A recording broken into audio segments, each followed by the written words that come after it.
네, 미국 대선이 이제 한 40여일 남았습니다. 근데 많은 분들이 이 제도가 너무 복잡하고 생소해서 어렵다라고도 하셔서 그래서 준비를 했습니다. 김준의 이브닝쇼의 새로운 코너인데요. 미 대선 ABC.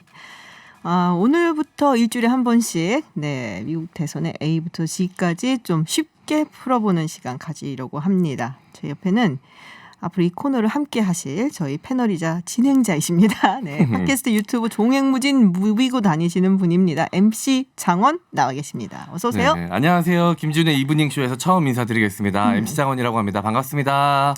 네. 이번 시간을 통해서 미국 대선에 좀 알고 싶다고 말씀하신 진짜예요? 네, 맞습니다. 진짜로요? 예. 아니 왜? 이브닝쇼 제작진 분들께서 나름의 오디션을 좀 하시더라고요. 아, 정말요? 예, 저한테 전화가 와서 이것저것 미국 정세나 이 대선 시스템에 대해서 좀 물어보시더라고요. 그런데 제가 하나도 몰랐어요. 그래서 나는 안 되겠구나. 이 오디션은 탈락이구나 했는데 됐다고 합격이라고. 모르는 사람을 찾고 있었어요. 최대한 모르는 사람이 와야 되는 자리라서 제일 모르는 사람이 합격이라면서 저한테 이제 나오시면 된다고 이야기를 해주시더라고요. 사실 신개념 코너 아니겠습니까?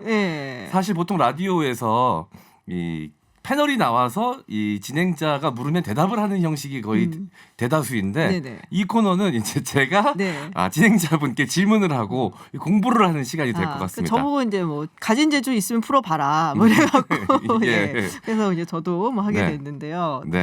일단 개인적으로 너무 영광입니다. 아유, 제가 그 개그맨 출신인데 어쩌다 보니 시사를 하고 있거든요. 시사 방송들 어시입니다. 어쩌다 시사. 어쩌다 시사. 예, 그래서 그나마 국내 정세는 그래도 좀 익숙하니까 공부를 하면 좀 되는데 이 미국 쪽 이야기는 아무리 좀 들여다봐도 잘 모르겠더라고요. 그래서 공부가 필요했는데 최고의 권위자, 최고의 전문가를 만나서 이제 배울 수 있게 돼서. 그러지 마세요. 늙어 보여.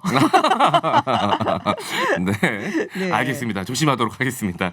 자, 그리고 우리 청취자분들께 잠시 좀 안내 말씀을 드려야 될 것 같습니다. 저처럼 미국 정치, 미국 대선에 대해서 궁금한 게 많으신 분들은 50원의 유료 문자 샵 0951이나 TBS 앱을 통해서 의견을 보내주시면 감사하겠습니다. 이 질문에 선정되신 분들께는 소정의 기념품도 보내드린다고 하니까요. 많이 좀 참여해 주시면 감사하겠습니다. 네, 유튜브 TBS FM 들어오시면 보이는 라디오로도 함께 하실 수 있고요. 왜 패딩 안 입고 왔냐고 패딩 장원이 그 말씀이 있습니다. 내가 바로 이 뒷집이죠. 예, 주진우 기자가 진행하는 아닌 밤중에 주진우입니다. 출연을 하고 있거든요. 매주 금요일에. 근데 거기서 이제 패딩을 입고 나옵니다. 올 여름을 패딩을 입고 나왔어요, 제가. 네, 여름에? 네. 처음에 한번 입고 왔는데 특이하다고 그게 캐릭터라고 계속 입고 나오라고 하셔가지고 제가. 그렇군요. 네, 그렇습니다. 수트도 멋있습니다. 감사합니다. 자, 그러면은 첫 번째 뭘 알고 싶으신지 제가 질문해야 될 것 같아요. 궁금한 게 너무 많습니다. 너무 많은데 일단 뭐부터 물어볼까 제가 고민을 많이 했거든요. 그래서 일단 4년 전으로 좀 거슬러 가지 마요. 올라가면 좋을 것 같습니다. 그러니까 다들 그런 반응이시더라고요. 전문가분들께서 이 미국 전문가들, 미국 정치 전문가들에게는 이 4년 전 2016년 미국 대선이 흑역사라고 완전 흑역사라고 알려져 있더라고요. 그럼요. 이유가 뭡니까? 다 틀렸으니까요. 하나도 못 맞춰서. 아니 뭐 맞추신 분들이 간혹 있어요. 간혹 있는데 대체로 숫자를 한다는 사람들은 거의 틀렸어요. 통계라든지 뭐 이런 걸 하는 사람들은 많이 틀렸는데 이제 그래서 완전히 흑역사라서 다들 잊고 싶어하는. 근데 그 와중에 주장하는 거는 우리가 틀리기는 했는데 이게 전체 득표율이나 이런 거로 봐서는 꼭 그렇게 틀린 건 아니다. 이 선거 제도 때문에 틀렸다. 우리가 그 얘기를 하죠. 그 얘기도 이따가 좀 여쭤봐야 될 것 같습니다. 그 시스템도 굉장히 어렵더라고요. 그러면 이게 따라오는 질문 하나 더 드려야 될 것 같습니다. 우리 김지훈 박사님께도 그러면 흑역사입니까? 그럼요. 완전 흑역사예요. 틀리셨어요? 네, 가장 유명한 사람일걸요. 흑역사로는. 최고 권위자인 줄 알고 왔는데 잘못 봤네. 잘못 그랬군요. 대다수의 전문가분들이 그랬다라는 얘기를 제가 전해 들었습니다. 네, 이게 지금 잠깐 말씀하셨지만 그 특이한 미국의 이 대선 시스템일 것 같습니다. 잠시 후에 질문 드려보도록 하고요.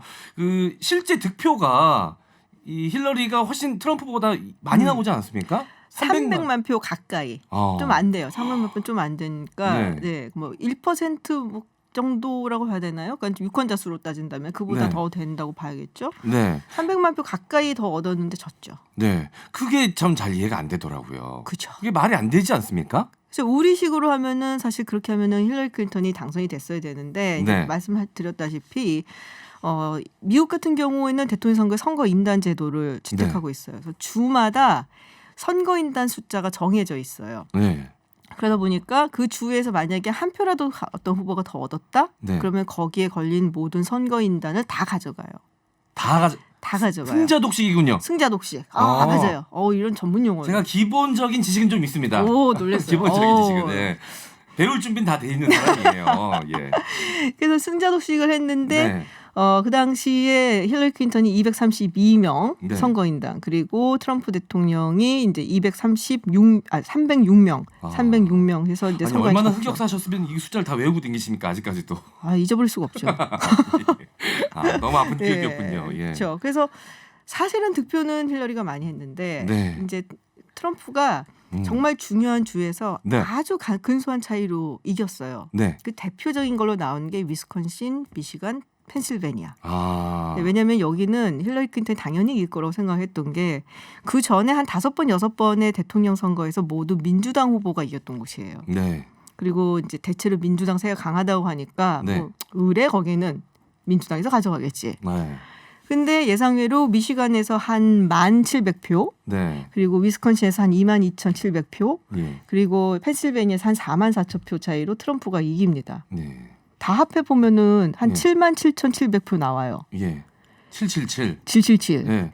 근데 전국적으로는 300만 표 가까이 힐러리가 이겼지만 네. 트럼프가 여기서 77,700표 정도 이겨갖고 여기 세 주에 걸려 있는 선거인단 46명을 다 가져가면서 이깁니다.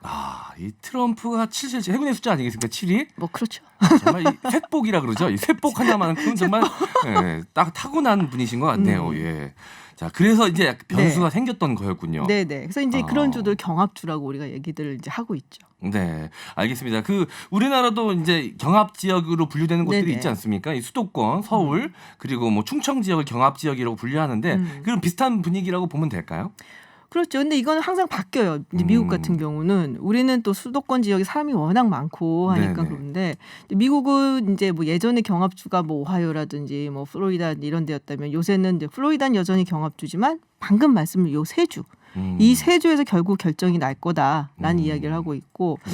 현재 뭐 여론조사라든지 여러 가지 뭐 모델링을 해요. 그러니까 우리가 뭐 보통 뭐 전문가나 이런 사람들이 누가 네. 이길 것 같다, 몇 퍼센트의 확률로 이긴다 이런 얘기가 나오는 거는 단순히 뭐 여론조사만 보는 건 아니고 그 여러 가지 모델을 만듭니다. 그래서 뭐 경제지수라든지 네. 현재 대통령 인기도라든지 뭐 이걸 해서 거기다 수치를 넣고 했더니 나왔다. 그런데 이제 아마도 이제 경합주 요 세 개가 네. 근데 누가 가져가냐. 그래서 네. 바이든이 지금 굉장히 이긴다고 나오지만 이 세 개만 가져가면은 바이든이 힐러리 클린턴이 지난번에 이겼던 데는 아마 거의 다 가져갈 거고 네. 요 세 개 가져가면 이길 거다 얘기가 나오고 네. 트럼프 대통령은 지난번에 이겼던 데를 이제 뭐 거의 다 이기고 셋 중에 하나만 가져가면 아마도 이길 것이다. 네.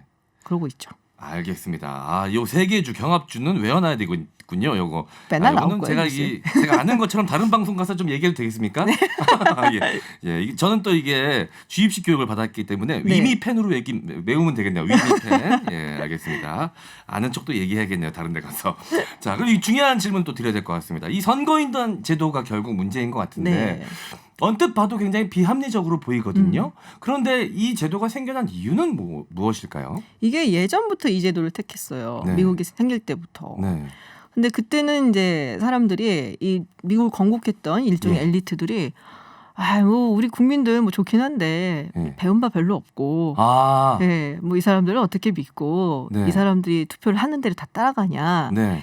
그러니까 민주주의 국가 시작했다고 하지만 그 당시에 투표할 수 있는 사람들은 이제 소수죠. 사실 약간의 재산이 좀 있는 그런 또 뭐랄까 백인 남성들. 네.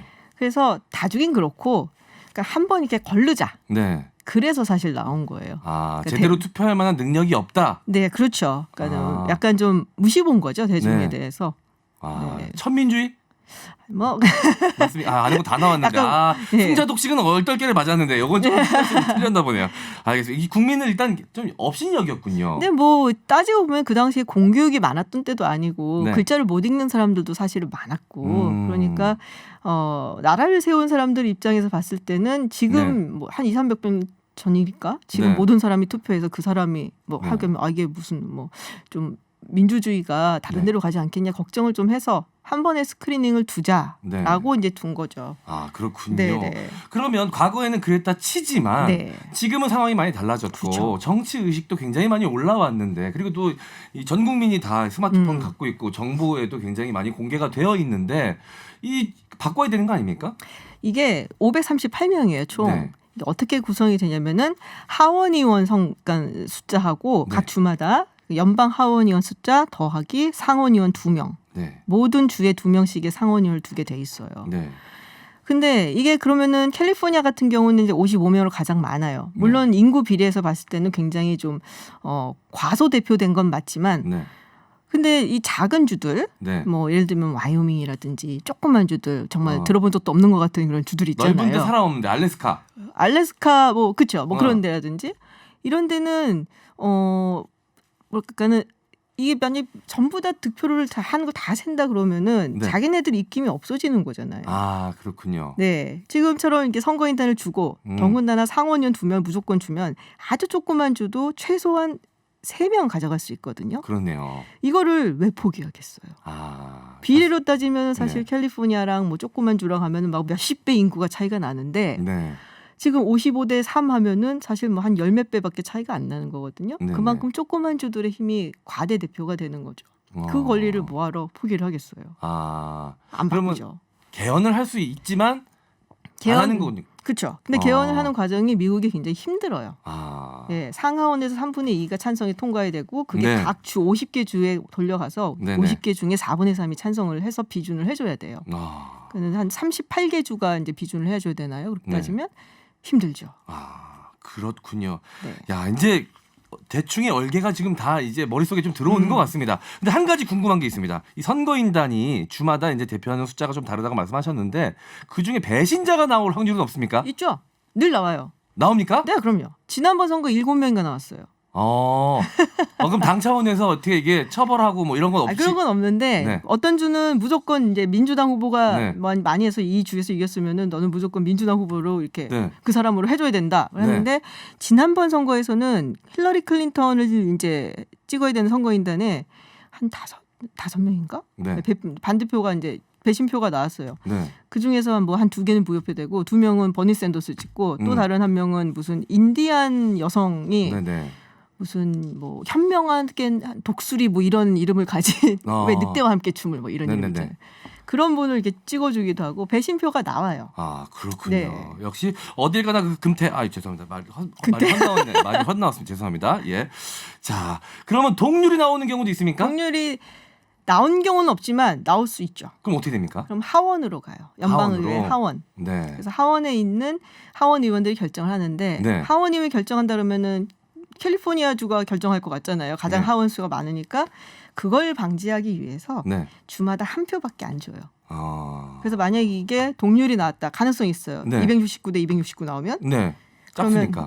그러면은 이제 연방의회 하원으로 가서 하원에서 대통령이 결정하고 상원에서 부통령이 결정하는데 네. 그러면은 트럼프가 됩니다. 아 그렇군요. 예, 주 걸로 따졌을 때 네. 트럼프 대통령이 유리해요. 아 그럼 좀 주 숫자는 많거든. 네, 그러니까요. 전체적으로 좀 조금 유리한 상황이라고 볼 수도 있겠네요. 만약 그렇게 된다면. 그렇게 되면은 아마 트럼프 대통령이 유리해질 겁니다. 알겠습니다. 예. 자, 일단 오늘 제가 준비한 질문은 다 드렸습니다. 네. 왜냐하면 이 질문이 많은데 한 번에 너무 많이 하면 제가 나올 수 있는 날수가 줄어들거든요. 최대한 나눠서 이 살라미 전법으로 살라미 가려고 전법? 합니다. 예. 아하, 그래야 그렇군요. 제가 오래 나오거든요. 그래가지고 대선까지 한 5번이에요. 그러니까요. 그 이거 이후에 계속 해볼까 그러면. 혹시 뭐 천재지변이나 뭐 어떤 뭔가 일이 생기면 좀 미뤄질 수도 있지 않습니까? 아니요, 미뤄지진 않을 거예요. 네. 안 좋은 소식이네요. 네. 네, 알겠습니다. 저는 일단 오늘 굉장히 많은 걸 배운 것 같고요. 집에 돌아가서 복습을 확실하게 해야 될 것 같습니다. 네, 알겠습니다. 그리고 혹시 미국 대선 궁금하신 분들 뭐 네. 질문 보내주시면 우리 또 MC 장호님께서 네. 뽑아서 가져오시는 걸로 하겠습니다. 부끄러워 마시고 질문 보내주시면 감사하겠습니다. 여러분들이 생각하시는 것보다 제가 더 모릅니다. 그러니까 부끄러워 마시고 질문 보내주세요. 네, 다음 시간 어떤 질문을 갖고 오실지 기대하겠습니다. MC 장원과 함께한 미 대선 ABC 잘 들었습니다. 고맙습니다. 감사합니다.